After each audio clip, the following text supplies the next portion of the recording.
Welcome to the Mick, a Mook, and a Mike. Hosted by four-time Emmy-nominated producer Frank Bates and retired New York City firefighter, 9/11 first responder, and Vietnam vet, Billy O'Connor. Today's guest, co-star in the revival of NBC's iconic series, Night Court, Lacretta. My brother Frank, how you doing, pal? How's everything? Really good. Yeah, good to hear it. We've got Lacretta today. He's the star of the new show Night Court, which was the return of the iconic 80s show starring John Lacretta, Melissa Rauch, and Lacretta, amongst others. So I'm looking forward to talking to her today. But first I want to ask you, the incident that happened last week with Damar Hamlin. During the Cincinnati-Buffalo game? Yeah, during the Cincinnati-Buffalo game. That was tragic, of course, but it made me think about first responders and how critical they are. And what experience did you have? I mean, Oh yeah. That's I mean, we talked about Damar, but probably 1,000 people were going through that same thing at the same time. Yeah, right. The same night. And there was probably 1,000 first responders. And, how do you deal with a situation like that? What do you talk to? I mean, can you tell us a little bit about it? I mean, obviously, the fact that it was on national television gives it the platform, I mean, but I thought about it when he was going down and reading about it the next couple of days. And they talk about how traumatic it was for the players. And, some of the Cincinnati players said they weren't even sure they wanted to play the following week, because they were so traumatized. And that's all well and good. And maybe I'm taking advantage of the platform to plead the case for first responders, but these guys are getting millions of dollars to play football. They were traumatized. But just hear me out. These guys are getting $20 an hour. They left that field and they go right to another job. Yep. Maybe it's not the time to plead their case, but by the same token, but talk about the good work that they do. And put it in a first-person experience, because you were a first responder. You were there. And you are a writer, so. Yes. A legend. A legend. Well, I talked to you many times about when we get called for EMS jobs, when we get called for an emergency and we're firemen, but we break open the door, we get a guy with a heart attack. Most elderly people, we find them behind bathroom doors because they collapse on a toilet bowl or something. But as a firefighter and a lieutenant, when I showed up at that job and we had an EMS job, we call EMS. As soon as we realized there wasn't a fire, we had an EMS emergency. And I got to tell you, I was delighted to see those guys show up, because now it's in their hands, it's out of my hands. I not love fire, but I certainly like fire because I knew what I was doing in a fire, whereas EMS, we're trained, but we're only trained to keep them alive until they get to a hospital, Right. So when the bus shows up, we get them in. But I'll tell you a story that happened to me. True story. You can't make it up. I'm not that good a writer, for sure. But I worked in the South Bronx, right? In the South Bronx, ESOL, English was a second language for a lot of the people down there. Got a lot of people from Central America, South America, and they don't speak English that well. 2:00 in the afternoon, we get a call on 149th Street, which is like a hub in the South Bronx, like a shopping district.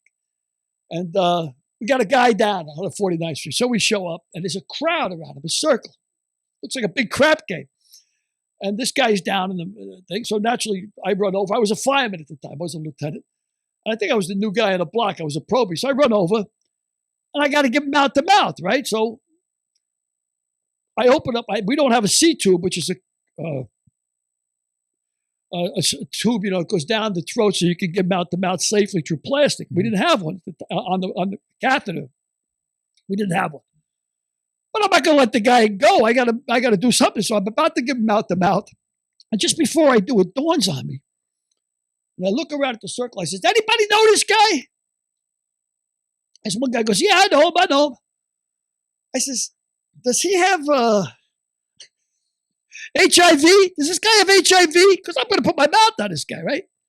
The guy goes, no, he doesn't have HIV. Definitely has. Okay, cool.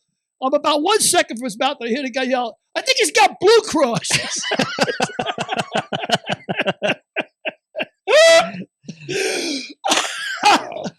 But I got to work on a guy. That's the job, And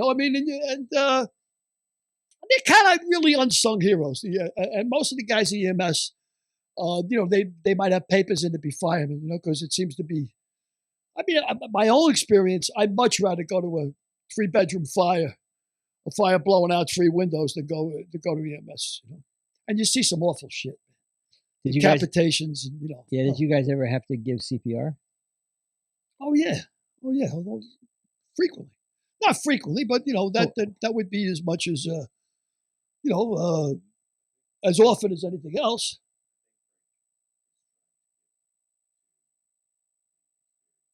I can't hear you, Derek. Oh yeah, I think Frank is trying to get to the what was it like to be in that environment on the field as a fireman, a techniician, a paramedic in the field. Not on the field, but not on in the football field, but in the the field. In that field, your training just kicks in. I mean, you just do. You know what you're supposed to do, and if you're any kind of, don't forget, 90% of what you do in any field is because you want the respect of your peers as well, right? So you got your. We pull up on a truck. There's 6 of us, and you don't want to be the guy who doesn't know what he's doing. You want to show you're capable. So the training just kicks in, and especially, not so much in EMS, but certainly in a fire. I mean, things just start happening, and there's so much controlled pandemonium going on that you just got to do what you got to do, and then compare notes later. What's the difference between when you were younger, like when you first started, and having to deal with one of those situations where you have to give somebody CPR, save a life, or break down a door, get into the bathroom of an elderly person, versus when you were, close to your 20-year period? Well, the job is the job. If you can't do the job, you got to get off the job. But you see a lot of guys that are out of shape after 20 years on a job because, like anything else, they let themselves go or whatever.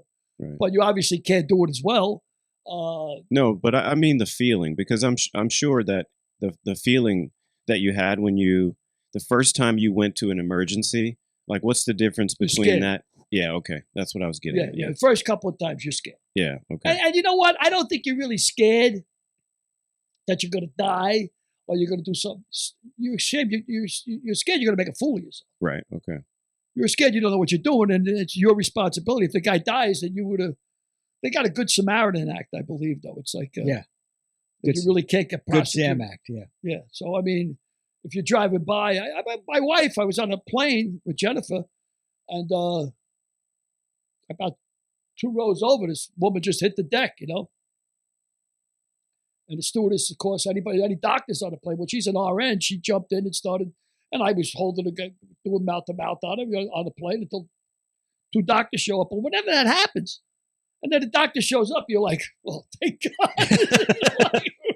It's out of my hands, I mean, you do what you got to do, but you're damn delighted to see somebody more qualified than you are. Yeah. And that's the way I felt as a fireman when EMS showed up. I tell the guys, okay, boys, take up. EMS is here. The bus is here. We take up. We got to get out of here. It's incredible to think that those EMS guys make $20 an hour, $25 an hour. Yeah. That's incredible to me. We had a guy who was a nut for football. I mean, the guy was a football nut. You could ask him who was the second string center on the Houston what's the Houston football Oilers? Houston Oilers, and he'd tell you who the second string center was. I mean, he was nuts. Super Bowl Sunday, the game just started. We're in a firehouse, and we get a call. EMS needs a hand from the firemen. They got a 470-pound guy that they got to get into the bus, and they need a hand. Now, I mean, it's terrible. It's tragic. But the guy's 470 pounds, and we show up at his house, and the house smells like, I mean, it smelled like prison laundry. It's what it smelled like. And he's got a system of pulleys and everything on his bed that he's got to actually, I mean, it's a tragic thing, but the guy's, and of course, the guy I'm with is a football nut. Oh, we're going to miss the whole Super Bowl over this this fat son of a bitch. But the deal was, I mean, the indignity of it, they couldn't even get him down to the bus. They needed 6 firemen, and we had to put him on a blanket. We couldn't lift him and drag him into the elevator, and he barely fit in the elevator. And then imagine how humiliating it was for the guy to go to the hospital. But of course, we're not. Can you? Shit, go ahead. We're in the elevator going down. All I can get out of this guy, I'm gonna miss the fucking Super Bowl over there. I mean, but you see all kinds of shit, Yeah. Derek, you want to ask a question? No, that's okay. I mean, you see all kinds of shit, and never boring. Does that? Well, you know who's never boring? Lacretta. I think you're going to really like talking to her. So, Derek, can you get her on the line, please? Yeah, I just want to say one thing. Billy, can you focus this time? Thank you.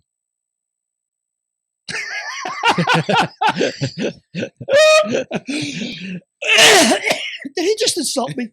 I think so. Keep me posted. I think so. Derek, you got to let your feelings out. You got to be more direct. Connected to audio. Hello, she is. How you doing? How are you? Good. That's Billy O'Connor, my partner. Lacretta? Pleasure to know you. Real pleasure. That's Derek Harris, my other partner. Hello. Hi. How are you? I'm good. How are you? Great. So this will air I think the Tuesday before the Wednesday before the Tuesday debut of the program. She's go ahead. Sorry. So Wednesday? Yeah, Wednesday before the Tuesday. Thank you, Lacretta. Thank you so much. That's the way it's going to be, huh? Oh, are you a gamer? You have a gamer chair? Oh yes. I'm really into it. You're a big gamer, aren't you? Well, we're going to do I stream what 4 days a week on Twitch? We're probably already going, right? Yeah, why not? Yeah. We're already going. Let's go with it. Yeah. Yeah, you're a big gamer?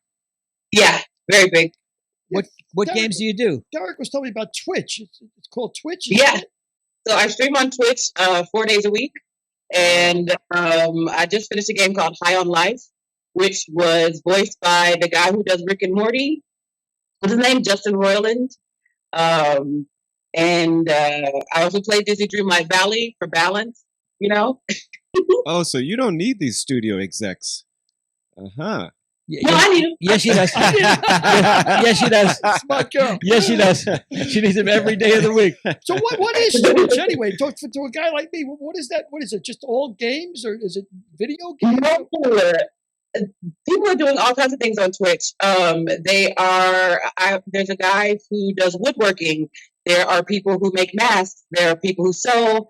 There are people who do concerts. There are people who play video games, and then there are people who do podcasts. So, do they instruct you how to do this? Like the guy who does the woodworking, is he instructing you in work, or just showing off his talent? So what is it?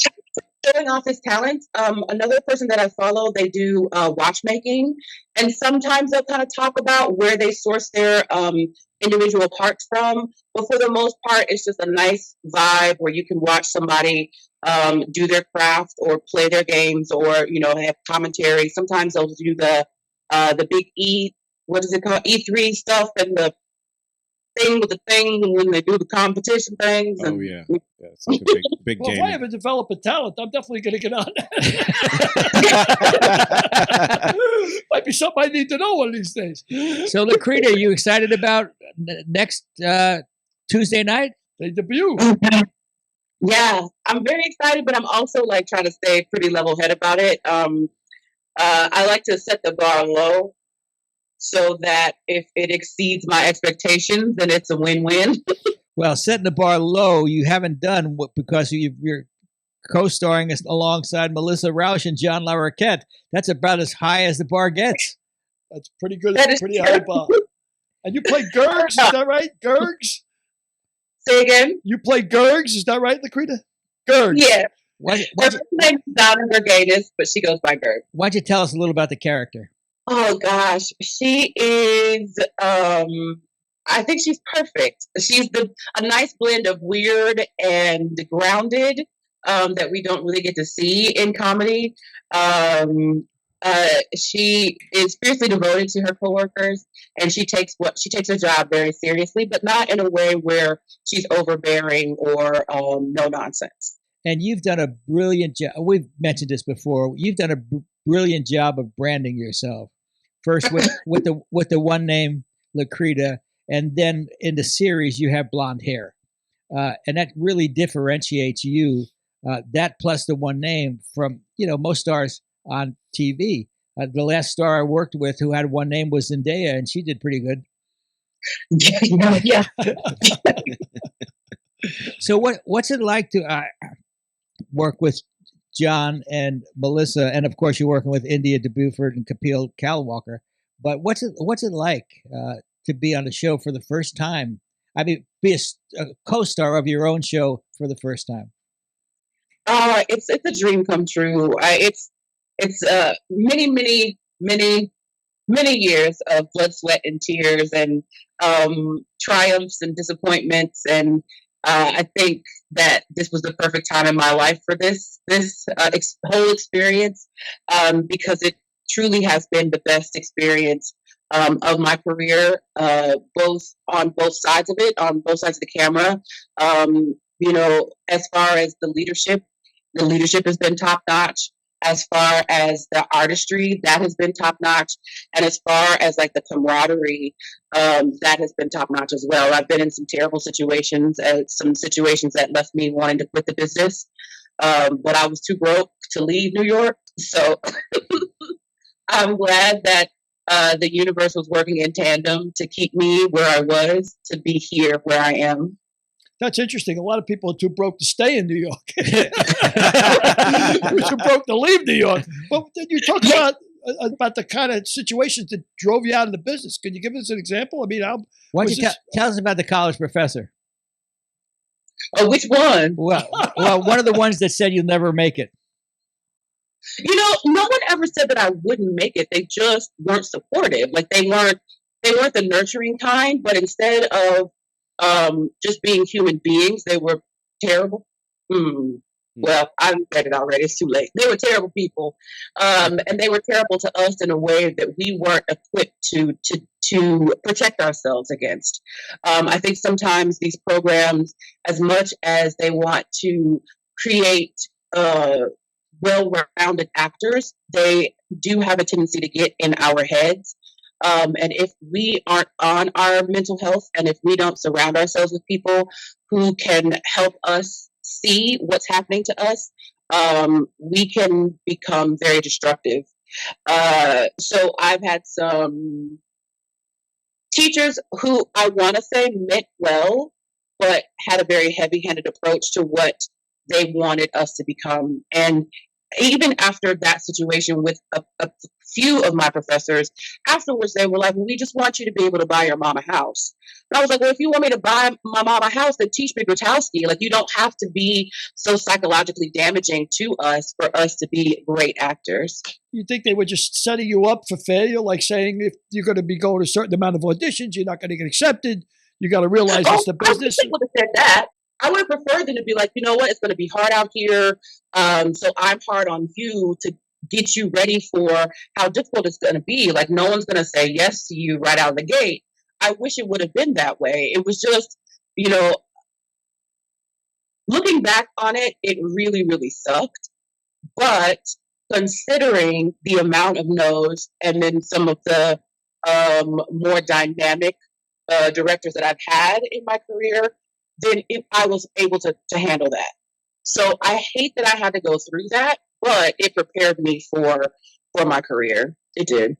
Yeah, and your career was a checkered one to get to here. Wouldn't you say? Why don't you tell us a little bit about some of the hurdles you had to go through or go over to make it out to Hollywood? To here, gosh, there have been some years where I didn't work. There have been some years where applesauce was a delicacy. Yeah. There have been some amazing projects, and there have been some projects where I was like, this is garbage. But again, like, I met some amazing people, which in this business, word of mouth also precedes you. So thankfully, I had a great work ethic, so that regardless of what kind of project it was, like, I put my all into it. I was dedicated to that project at that time. So, but all of that have compounded to get me ready for this. Just in the most honest and I don't know, heart forward way. How is doing Night Court affected your acting, and how has it affected your? What have you learned doing Night Court? Oh gosh, I mean, so much, especially from John and Melissa. Like John, I just would love to sit at his feet and just listen. He could tell me stories all day of his experiences, both the good and the bad. Of even his stories about his substance abuse in the past were very uplifting and motivating for me, because he was so honest about it and open about it. I think because having people who are not selfish with their performances was really refreshing, because then, I knew that they were listening to me and I was definitely listening to them. And it's an ensemble, very much an ensemble cast. And gosh, And I learned. Melissa plays Harry's daughter, correct? Yeah. Harry Stone's daughter. She comes to New York to take over, wide-eyed and bushy-tailed, to take over the job that her father, Harry Stone, once had, to judge.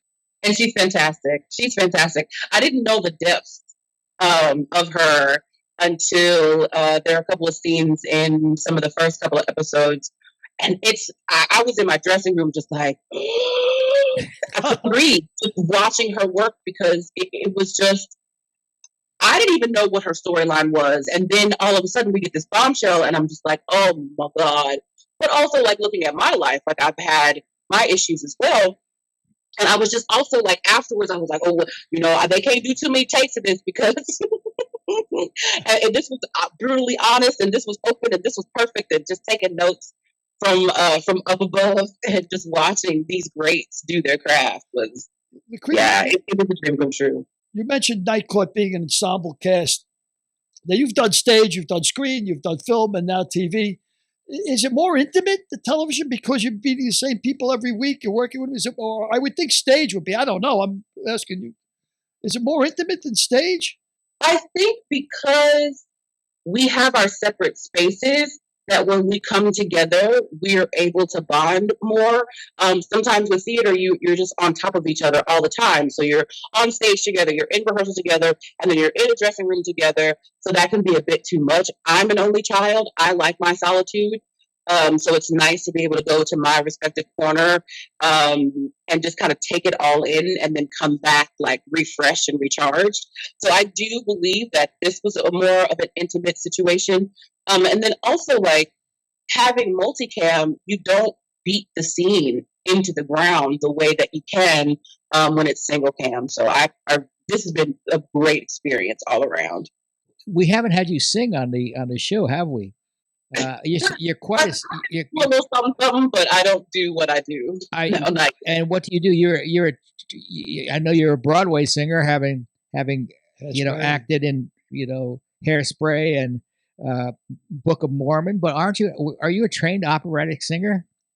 Yeah, my intention was to have an operatic career spanning the globe, actually, and really. The main reason why I wanted to be an opera singer was for the dresses, but that's why Billy wanted to be an operatic singer for the same reason. I never used to understand opera. All I know is the guy gets stabbed in the end, instead of bleeding, he starts singing. I never got it. But tell me, opera. I'm fascinated that you love opera. I love it. When did you get the feel for opera? How old were you when you had this? I don't know. I grew up in the projects. There's no opera happening in the projects. Why? And I don't know when. Look, I sang in choir in high school. I played in orchestra. I played the viola in orchestra in high school. But it had to have been undergrad when I finally decided that this is the path that I want to take.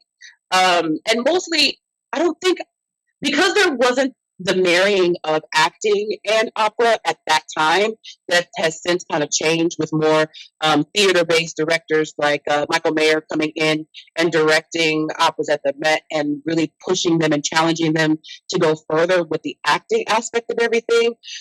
Because it wasn't like that, then I really wanted to do recitals more so than actual big productions. But it spoke to me. I think I definitely believe that I've had at least 2 or 3 past lives. And so it may have to do something with one of them that's trying to fulfill something that has been translated into this life. But I'm glad that I did it because, sometimes musical theater actors have a shelf life of about 5 years because you're seeing 8 shows a week. Your shows are 3 hours long. Shows are consecutively getting higher and higher and higher. Sopranos are in the rafters. They need whistle tones now like they never did before. So it gave me a foundation to be able to do what I do at such a strenuous schedule. Yeah, the voice is amazing. I saw Pavarotti in Central Park. Central Park with his free concert, and I was in charge of all people they put in charge of Central Park for the fire department. I was in charge of Central Park, right? So I fell through a roof on the job, and they gave me light duty, and they put me in charge of Central Park. Anyway, make a long story short, I go to see Pavarotti. It's 400,000 people, right? And I get on stage, and I'm in the wings because I'm going to watch it from the wings. I got my clipboard, my uniform. I'm getting paid overtime. I'm doing great, and I'm just Pavarotti. And I had no idea when he started singing. There was just one guy come out and start singing, and I was like, and I was never a big opera. I went out and bought like 3 albums. I went to 2 operas after that. I mean, I was blown away. I'm saying just at Puccini. He was doing Nessun Dorma, which is like it's like God singing it, Is Puccini a favorite of yours? Oh gosh, not necessarily. Like I really like Verdi and I like Wagner, so I like the big boom, boom, boom, boom. I was not going to be a Wagnerian soprano. They were calling me a Verdi mezzo. I don't know. But also they were calling me a Falcone, which a Falcone was like Maria Callas was a Falcone. She chose to sing more soprano roles, but Falcones can sing both soprano and mezzo roles. So I was going to be able to wear my pretty dresses, but I was also going to be a lot of boys. And, I didn't really want to be boys. I wanted to be in pretty dresses. So that was another thing that just kind of, I thought that I wanted to do something, and I thought that was a great idea, but God was like, first of all, you shouldn't be making decisions. I got this. And always seemed to get me back to where I needed to be and to get here. So how did you make the segue from opera into musical theater? So my goal was to audition for opera apprenticeship programs. So after grad school, I auditioned for Minnesota Opera, Florida Opera, I think, and Dallas Opera. And, the accompanist who was helping me with these auditions happened to be the musical theater director at American Girl Place. So I went through all of these auditions. One of them happened to be at Juilliard. And, I had no belief in myself that I could attend that school, but being like on that campus, I was like, wow, so many magical and amazing people that I am now admiring went through these walls, through these halls, and I'm here too. So that was a really great experience. But at the end of my last audition, we were walking through Columbus Circle Mall, and he turns to me and he was like, we're having auditions, and would you be interested in doing one more? And I was like, sure. So I auditioned for American Girl Place. They had one show that was up, and then they were transitioning into their next show, and they were looking for a cover. And nothing really came out of the opera apprenticeship programs, but there was an offer on the table to come in and be the cover. And that was like perfect because I wanted to move to New York. Now I already have a job, and I can really see if this is what I want to do with my life. And so that's how I kind of transitioned from opera back into musical theater. And what was your big break in musical theater? What was my big break? What either what got me my card or what was like the role? The role. The role. Probably Lavora Verona in Disaster. I mean, first of all, the reason why I went to we won't say the university, but the reason why I went to the university that I did was because of they were very big on new work. And for me, I was more interested in the quote unquote contemporaries, because then you can have a conversation about what their intention was for this character. So getting to do and originate a role, I had been attached to that show for about 6 years in various incarnations of it. But and it's funny because I say that I wanted to do work to be able to collaborate with the playwrights, but I never really asked them any questions about what their intentions were for Lavora Verona. I just kind of made some decisions, and they were like, "Oh yeah, that's good." I love the character you played in Hairspray, Motormouth Maybelline. Is that right? Yeah. No one really. I don't.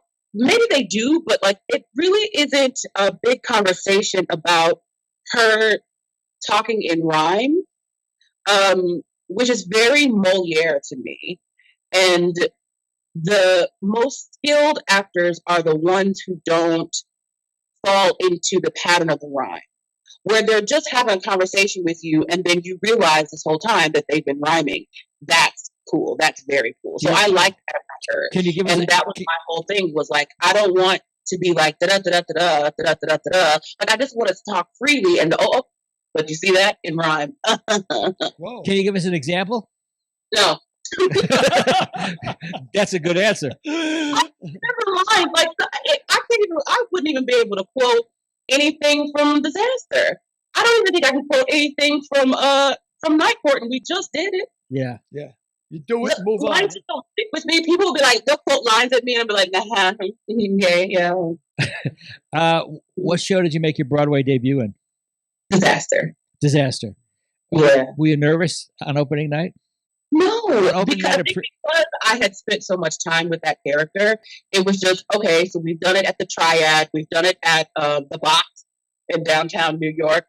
And now we're doing it again. This is another production of it. So I don't think it hit me until after. And also my birthday happened that week. Like there was so much to celebrate that I wasn't afraid. Wow. That's remarkable. I would think, and actually it doesn't sound logical, but I mean, if you're doing the same role, something as intimidating as a street, right? You're doing it off Broadway, no big deal. Now I'm on Broadway, it's a big deal. And it shouldn't be, because you've got the right attitude. I mean, you've been doing it, but just the thought of being on Broadway, I think for a non-actor, a non-singer, a non-talented person like myself, I would find it intimidating, Yeah, I definitely felt like, ooh, I arrived. Like this was what all that work went into. This is why I'm in student loan debt. This is I have arrived now.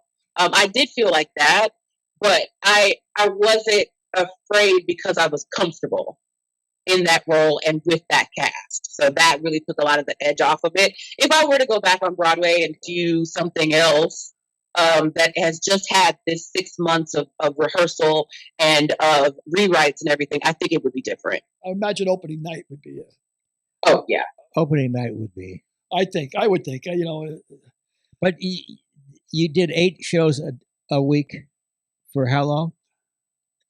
For Disaster, 8 shows a week for about 3 months. Yeah. How can you avoid phoning it in? I mean, how do you get up for 8 shows a week? I mean, and 2 shows on Saturday. I don't know what that schedule was, but I do think that we had 5-show weekends. That gets hard. Again, it was the previous works that I had done that prepared me for that. I remember, what was it? There was a show that I was doing that I had done for a long time. And I was like, I don't want to do this anymore. But my agent was like, well, I want that commission, so you're gonna have to figure it out. Like, okay, all right, I got it. But like, I think the first thing I had ever done, I had done for 6 months, and 6 months is a long time. 6 months times, 8 times 7. What's the formula? 8 times 4 times 6, whatever that amount is. 32 times 6, whatever the amount that comes to. Yeah, whatever that is. 192. Yeah. But because I have a respect for what I do, and I know that there are people out there who want to do what I do, it is my responsibility to make it look like it's fresh. Right. They deserve that. They're paying money to come and see me. How dare I phone it in? So I think it was like after that I was like, oh, you have to find your joy every night. Just find your joy. And I was like, oh, yeah, that's easy. I can do that. And that's the least that I can do. And then you went out on Book of Mormon for 2 years. Wow. 2.5. 2.5. How many cities did you play in that 2.5? Oh gosh, I don't know. A lot of them. Both from coast to coast and into Canada. That's remarkable. And do 2.5 years on the road. That's doesn't sound like a. I mean, it's got to be gratifying for the money, but it sounds to me like it's just a grind. I mean, 2.5 years on the road. That's got to be. And what was the longest you ever spent in one town? 3 months. 3 months. And what town was that? San Francisco, actually. And that was very cathartic to me because my mother moved to San Francisco in the 70s. And it was, my mother has since died. She died in 2011. So it was really cool to be there for that amount of time, to be like, these are the streets that my mother walked. I was born in, Silicon Valley. So it was really nice to be where she had been. So that was perfect. So I was also blessed to be on the first national tour. And for the most part, our sit downs were minimum 2 weeks. So we had time to get to the next city, have a minute, have a week, and then have a routine before we were moving on to the next city. It's really hard when you've got 1 weekers and split weeks. That's when it gets really hard. So you can't rest. There's no day off. You're always moving, and so it's really hard to also stay well when you're on the road. How do you pack? Terribly. I pack terribly. There's stuff that's probably still out there. I had way too much stuff, but I also didn't have as much stuff as some other people. Like one of our cast members was also an amazing drag queen. So on top of having their own stuff, they also had their performance stuff. So, oh my gosh, there was every once in a while, we would have to bring all of our things together. And to see the amount of suitcases for one person was insane. I didn't have that many suitcases, but I had enough. You said something before, Lacretta, that kind of caught me. You said, I really wouldn't want to do it, but my agent said, you better start liking to do it. When do you get to the point that your agent, you tell your agent, hey, you work for me, I work for you? Yeah. How big you got to be before you tell them to go screw yourself? I mean, that you're doing, I don't know. I'm really curious that the agent has that kind of. We have that kind of relationship. I do miss him from time to time. In other words, he's not there anymore. No, he's not there anymore. Find your commission someplace else. Yeah, listen, I think when I did finally have an issue, and there were other things that were going on at that time. And I think we had, because I had been with them for 7 years. I don't like to jump around. Like I don't like to move. I hate packing. I just want to find a team that I can be with for the next 20, 25 years. That's what I want. And when we started having issues, they took issue to me truncating my name to just Lacretta. And it was then, well, you have to use your last name. And I was like, but I never did use my last name. Well, then you have to use, you have to have at least 2 names, Lacretta. You can't just be Lacretta. And I was like, well, how many Lacrettas do you know? Shit. You don't. You don't know. I know of one, and her middle name is Lacretta. Her first name is not Lacretta, so I'm not going to run into anything. And I was like, and at this point, both SAG and Equity have let me change my name. If someone else was out there in the union that was also Lacretta, I wouldn't have been able to do it. So no one ever calls me by my full name, and I really don't like seeing Nicole in my costumes because I'm like, well, whose clothes are these? Whose clothes are these? These are not my clothes. Who's Nicole? So I prefer going by my first name because that's what most everyone calls me. Yep, that's great. Hey, why don't you tell us a little about Creda's Kitchen? So I want to do more and more now that I have my own space and a great kitchen. I want to start doing cooking streams on Twitch, which is another big thing. But I'm not really doing much, but it has such a catchy title, and people love seeing food on Instagram. Yeah. So I just kind of roll with it. But at the end of the day, sometimes the plating is more spectacular than the flavor. And now that I've told on myself, you can't eat the presentation, huh? What are some of your favorite recipes? What food do you like to prepare? Mostly like kind of Southern comfort food. I'm not really trying to do a bouillabaisse or shrimp diavolo. I'm not really trying to do all that stuff. But that's why I want to do those meals that they send that's already pre-portioned and got the things like. I love cooking classes. I really do. So at some point I want somebody to gift me. I would love if someone gifted me a KitchenAid mixer. Okay, well, so noted. Thank you. Thank you for listening. A handsome parting gift from a Mick and Mook and a Mike, the first one ever. So, what is the name of the cooking show? Creda's Kitchen. Creda's Kitchen. Yeah, That's you got to it, keep. Creda's Kitchen.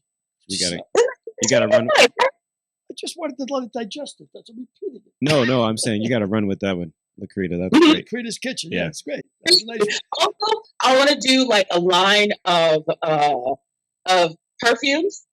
So we'll have Creda's colognes, also Creda's cocktails.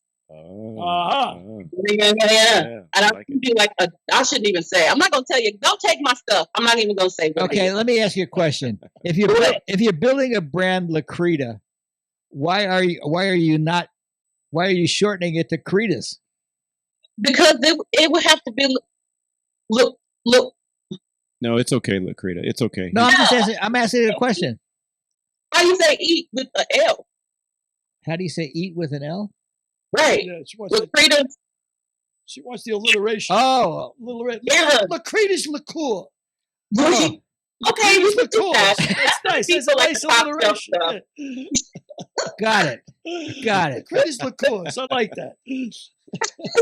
So, what's next for you? I'm hoping that there's a second season and a third season and a fourth season. I hope you have 20 years of a run. Both of you guys. I hope it's just a big hit smash. I mean, the show is really funny. Yeah, it is. And the cast is really funny.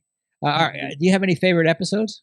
They shared several with us, and I think I was just in such awe at how the finished product turned out that I need to go back and watch them again.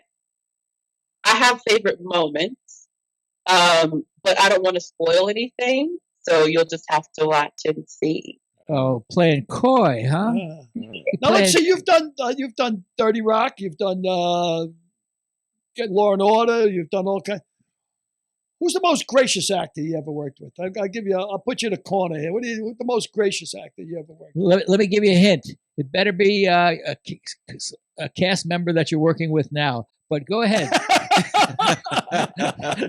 sort of tee it up, huh? Go ahead. That's a given. I've just met such lovely people doing film and television. I really have. And I think that's why I'm so happy now that I have been in the past. Not to say that I've, had some issues with people, but I just find that I've had people who were concerned about me. One pilot that I did for FX, one of the leads was like, I'm so grateful to have you here. If there's anything you need, let me know, because I was a last minute casting. And he was saying, I've been on them for weeks to pick someone. He said, because we've been attached to the show for months. So he was able to spend a lot of time with his co-star and kind of get to know them because they were playing husband and wife. But, you know, as that weekend went by, he was like, folks, can you imagine that Lacretta just got cast on Friday and she came in here and she knocked it out of the park? Like, I've never had anybody take a moment to say, look at what she did and how amazing she is at it until that day. No one's ever done that for me in any other project that I've done. Not that I needed it, but it was really refreshing to have it after not for so long. Why don't you tell us about the casting process for Night Court? I think it was pretty awesome for me because I was able to be comfortable, and that took a lot of the pressure of this whole process off. I am not a huge fan of self-tapes, but after reading the script, I knew that this was something that I really wanted and that I was going to have a lot of fun with, but also was going to be very different than how you normally see plus-size Black women portrayed in a lot of comedic roles. So even when I had my test, I got the test at home. So I knew that my stomach was going to be all messed up prior to. So I threw some chicken thighs in the air fryer. So not only was I comfortable in my house, like I had this comfort food that was going to be waiting for me after the whole process. That really took a lot of the anxiety off because I could take my mind off of what I was actually doing. I didn't think that, it's down between me and two other people. Like, that's not where my mind was, because then again, that puts the pressure on us. And so what we do is like one of the most stressful things that it just doesn't translate to other occupations. So it was nice to have that extra comfort and protection of being at home. So I'm interested to see how things are going to change now that the world is opening up and we can actually test in the more traditional sense of the word. How I'm going to be, I'm going to be a nervous wreck, but we'll see. How did you feel, or how was the change, or what was the experience like when they called you to come in and read in person with Melissa? I read in person. I did everything. Yeah, everything was online. So I booked it from the house, basically. So the first time you met the cast was in the table reading? Mm-hmm. Holy shit! Unbelievable, huh? Holy crap! Yeah. So yeah, but that's the amazing part of like Jewel and everyone who had a hand in casting us. They also had the foresight to know that we were going to mesh well together. So that as much as people are like, oh, but you never know who's watching you, or I just always want to be a good person and a good actor, and the kind of actor and person that people want to work with. So thankfully, I haven't stepped on too many toes. Direct this question actually to Frank. I mean, I would imagine a producer or casting director, besides talent, they're looking for somebody that's going to be easy to work with, right? I mean, yes and no. There's a lot of people that I've worked with that are not easy to work with, but that are brilliant talents. So you look the other way. You got to suck it up. You look the other way, and they hope they behave themselves. Like who? On the set. I'm just kidding. Well, there's this woman on Night Court named Lacretta. You may not have heard about her yet, but you will. She's a plus-size beauty with blonde hair. So you got a plug there? That's it. So the first time you met the cast was at the pre-table. That's amazing. Was at the pre-table? Yeah, we did a pre-table, and yes, Zoom call. So Zoom. Oh, there was Zoom. So the first time you really met the cast in person was the table reading. That's unbelievable. Yeah, and I went in LA. I mean, that probably speaks to her talent. Probably speaks to your talent. Seriously, it it translates over the internet. So that's really good. Yeah. Well, and Melissa the story that she tells was she was watching the clips, the self-tapes in one room, and Winston was watching the self-tapes in another room. Winston's her husband. She was, yes, and also a business partner, and was like, oh, as soon as she saw mine, she was like, have you seen my brand? And then he screamed back, yeah, it's amazing. So oh wow. And when people ask me, oh my goodness, people are saying such amazing things about you now. And I've read a couple of reviews. I'm done reading reviews now because I know that they're not always going to be so nice. But I'm always like, you think that about me? Okay. That's great. That's great when you read the great reviews and then you read the ones that are a little off and you say, yeah, I don't need that. Yeah, it does affect you. I mean, initially, even writing and you see reviews of your work and you always want to hear that was great, this affected me, but when you hear that one is bad, you got to just say, hey, so what? You can't please everybody. It's impossible. I know it's impossible, and I'm grateful that my mom taught me that when I was little. Like you can't please everybody. Everybody is not gonna like you. Yeah. So just be yourself and be kind to people because you can't. Somebody's always gonna find something. You could give the most amazing performance of your entire career, and someone will be like, "Yeah, but she got a big head, though." yeah, exactly. Well, I don't like to quote other people, but I can quote John Lacretta because he said it on our show, on this podcast. He said, Lacretta is going to be a breakout star in this role. And John wouldn't say that if he didn't believe it. Absolutely not. He sure wouldn't. So I'm very flattered and I'm very humbled by the kind things that people are saying. But I also am just like, well, we'll see. We'll see what happens. I'm trying not to, again, that's why I kind of set the bar low. I don't want to get my hopes up for anything. Like I thought when I made my Broadway debut, like I was going to be working, like this is it. I worked so hard to get to this point. Now this is going to give me exposure and I'm just going to get to do this project and I'm going to be able to pick and choose. And that's not what happened. So, I'm just like, oh, that's very nice. Thank you so much. I do appreciate when people say stuff like that. But, we'll see. We'll see. And I love surprises. So, I would be pleasantly surprised if that ends up being the case.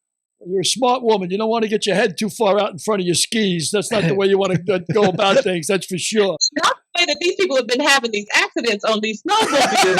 Wow, no. Yeah. You won't see me on a ski slope. That's for sure.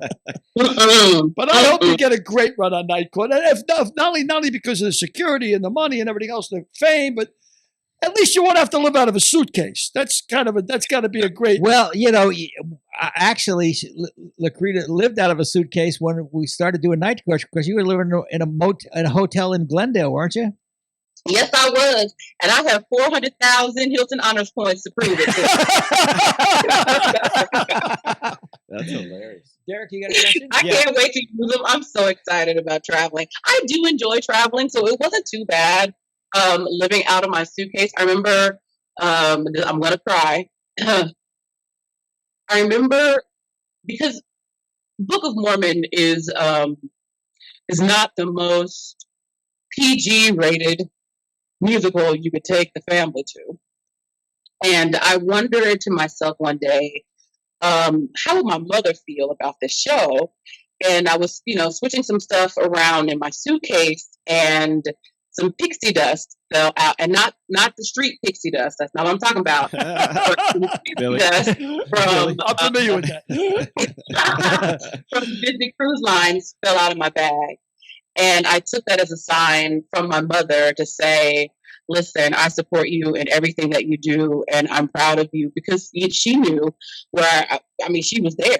That's where we came from. We came from the hood, and we worked hard and we persisted and we hung in there, and we are now reaping the rewards. Unfortunately, I have to do this without her, but I know that she is a powerful love, and that love cannot be destroyed, and that she will always let me know that she's proud of me and that I am the woman that she raised me to be. So that's beautiful. That's great. It is beautiful. Great.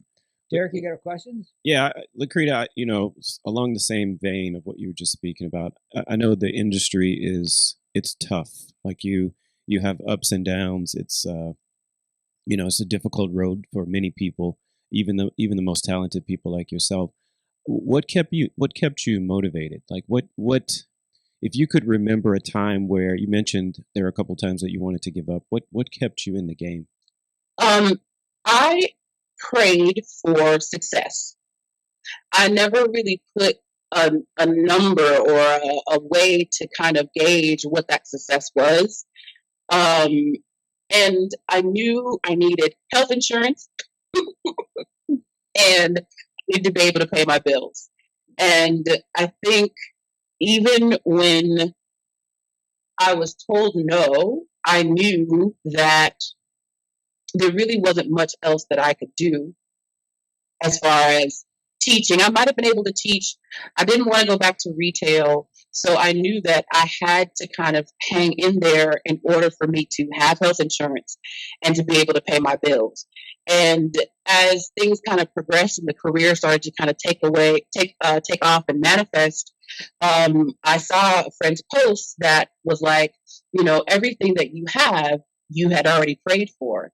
And I was like, well, I didn't necessarily pray to be in a movie with Jennifer Lopez. I didn't pray to get to do all these amazing guest stars. I didn't pray to be on Night Court. And then I thought about it and I was like, but actually you did. You prayed for success and you got it. And I have thoughtfully surrounded myself with people who on outward appearances have supported me in what I've done and what I've chosen to do. And when things were not going well, we're like, just hang in there. You got this, because you know that this takes time. You know that these people aren't easily, their minds aren't easily changed, and that people have their favorites. And, so you just have to wait for your time, wait for your season. And that's what kept me motivated. Got it. And so these people were like were they your friend groups? Were they your friends, or were they your managers and agents, or all the above?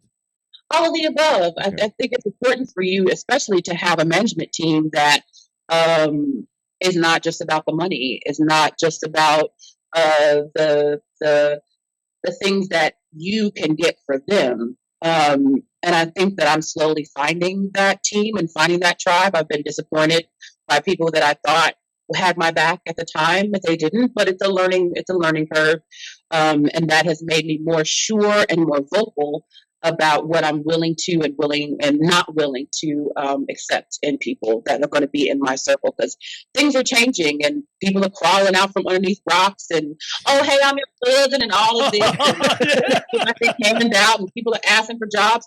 And I remember when I was in undergrad, I was literally laying in the bed crying. And I was like, God, how come I don't have no friends? And I heard a still small voice say, you're going through this so that when you're famous, you'll be able to tell who your friends are. Wow. And I said, okay. And I rolled over and I went to sleep. Like that's all that I needed. I've been through a lot, but I can say, looking back, hindsight is always 20/20, but looking back, that is what I needed at the time to be able to stand here today. And then what's it like? I often wonder about this situation for people who've become famous or had success, and success where they didn't have it before, or there was a long road getting there. What's it like going back to your old friends, your old home, like people that you hung out with before you were successful? Like, how does that feel? Do they treat you different? Is your interaction with them different? Like, I'm curious about if the dynamic shifted at all or changed at all. It's interesting. Like the friends that I've made recently that didn't know what all was going on at the time. They just knew Lacretta. They didn't know that I was an actor. They didn't even know that I had booked Night Court.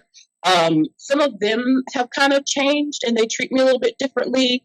But my stock friends, my friends who were there from undergrad or there from high school, they're still the same. A few of them have fallen off because they're like, oh, well, you don't have time for us no more. I'm like, no, it's just that I'm busier in a way that I wasn't before. And also, I I decided that I needed to set up boundaries, and to not be so instantly available. And I feel like once I decided that, some people did not take that well, and they took that personally. But I was the kind of person that if you texted me, I answered you immediately, but then I wouldn't get that in return. So I just needed to make a change for myself. And unfortunately, some people fell off, but that then leaves me with the energy to be able to put into my core group of friends. The first time that I performed in Kansas City after my mom died, after that performance, I wailed, I wept, because I had worked so hard for her to be able to see me as a professional actress, and she didn't make it. It just wasn't meant for her to be there. But she had seen other things. I mean, she saw me dance on a table and slap a man in the face with my skirt. So she got that. But as far as, me being in a Broadway national tour, she didn't physically get to see that. So, that was really hard for me. I expect that the next time I'm in Kansas City, it will be cathartic again. But I'm here for it. Like, I don't mind crying. I don't mind wailing, because that just gives me a few more years here to just go ahead and deal with it, and then and release it and grow stronger. Yeah. I do have one more. Sorry, Billy. I just have one more question, because I want to get this out to people in the world that were in the position that you were in before you quote unquote made it. So, what sort of motivation would you give them? Someone who is, you mentioned that there aren't many roles, or you're not the typical, like, let's say, Hollywood archetype. So, what kind of motivation would you give somebody that's in a position where they want to do something? It doesn't have to be acting; it could be anything, to get them through the day to the next step. Is to make sure that you take time for yourself. You do so much, not necessarily to please people, but just to get good grades, or to continue on to whatever the next practicum or curriculum or whatever it is that's going to get you to where you need to be. But just if you can, take 20 minutes out of your day to do what you want to do and do what makes you happy, even if it's just take a nap, even if it's just nothing at all. I think because sometimes we find ourselves pulled in so many different directions, that we don't take time for that. And then we look up and we have either had a nervous breakdown, or we'd have punched somebody, or, we missed the bill because we didn't have everything organized. As far as like this business in particular, and how it places so much stock in the outside visual packaging of someone, like I said, I'm done reading reviews for now, because I know that they're going to have something to say about everything that is me. But it took, 30 some odd years for me to be like, to love all of this. Right. Not that I've ever had low self-esteem, but I was not sure about who I was. And I literally had my 40 days in the wilderness when I lived in Germany for 6 months. Wow. And I didn't have my friends that I admired, that I was like, oh, I want this piece of this person, I want this piece of that person, I want this piece of that person to be me. I had my time to really reflect and find who I was. And we don't always get that, but if you can, take that time and just have your time to yourself, to know who you are and to love yourself for you, because so many people are not going to love you. And, there may come a time where nobody loves me again. But again, I've already gone through all that. I know that at some point I'll come out on the other side. I love it. The fact that the ups and downs, you've been up, you've been down, you've been up and you're down, but know thyself. That's good. That's great. That's a great philosophy. Yeah. Anything else, Billy? Just want to thank you. A real joy meeting you. And I really do hope to God that you get 20 seasons out of this. I won't be around to see it. Frank will, but I won't be. Frank's got a deal with the devil. He's going to be here for the next 20 years. I won't be around. However, I really do wish you nothing but success. You're a delight and a joy to talk to. Thank you for coming on. Oh, thank you. And hopefully this doesn't sink your career. Being on this show. One final thing from me. What was the name of that mix master I'm going to get you as a handsome parting gift? KitchenAid. KitchenAid. Yes. KitchenAid Because what? they're in bronze. Bronze? Yeah, the bronze, the color. That's the Bronze. color you want? Yeah. Yeah. With the pasta attachment. Yeah. Yeah. Don't skimp, Frank. What is it? KitchenAid. Uh-huh. KitchenAid. I got that. You broke up. Mixer. I don't know. I'll text you. Mixmaster. Okay. Let's figure this out. We'll So we do can that. we gotta hook I gotta put a picture of it up in post. So it'll be nice. Yeah. No, you're not going to have it. You're not going to have it by the time this airs. No, because it's- no. I mean just the item. you know? Okay. Yeah. We'll do that. Anyway, January 17th, 8:00 and 8:30. Written by Yes. Night Yeah, you'll Court. get a 2-for-1. Night Court, written by Dan Rubin. Yeah. Created and developed by executive producer Melissa Rausch, executive producer Winston Rausch, John Lacretta stars India DeBuford, Kapil Talawalkar, and the magnificent, stupendous Lacretta. Marvelous.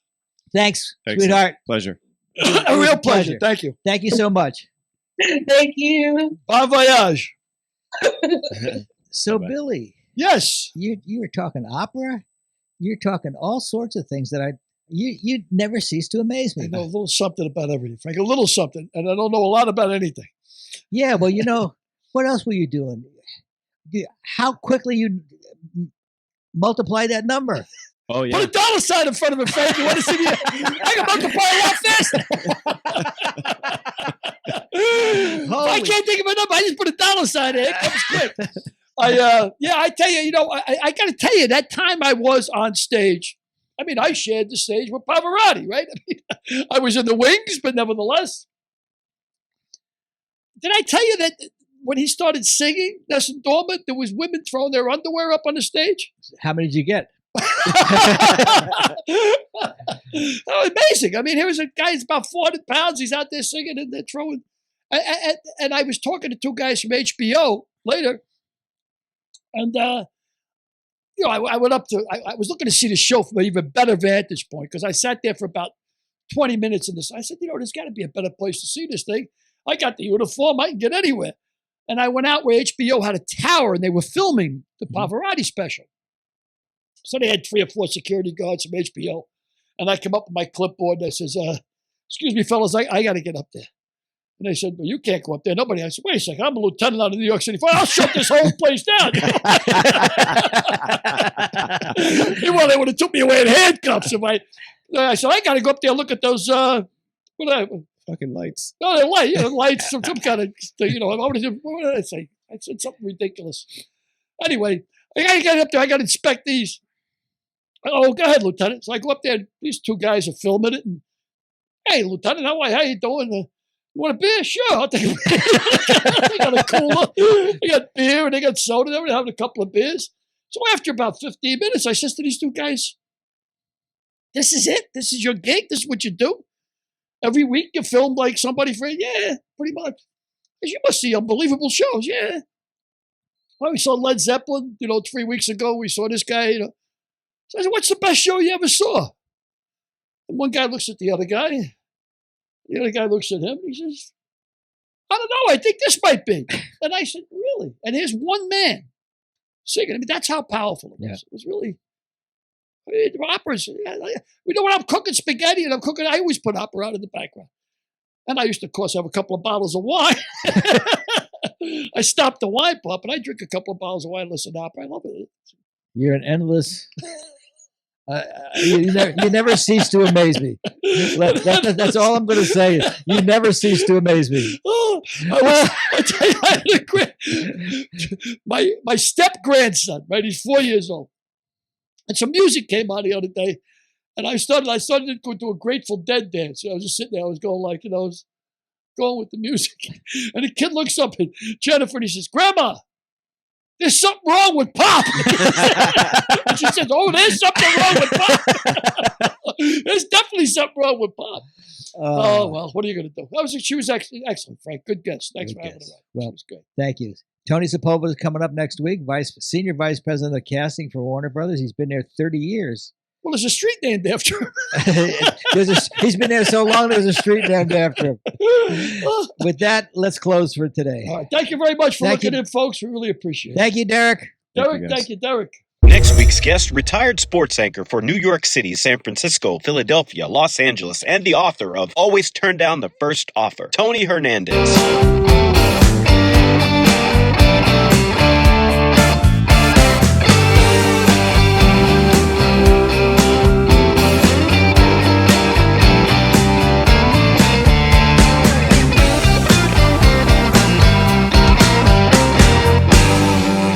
We'll see you next week.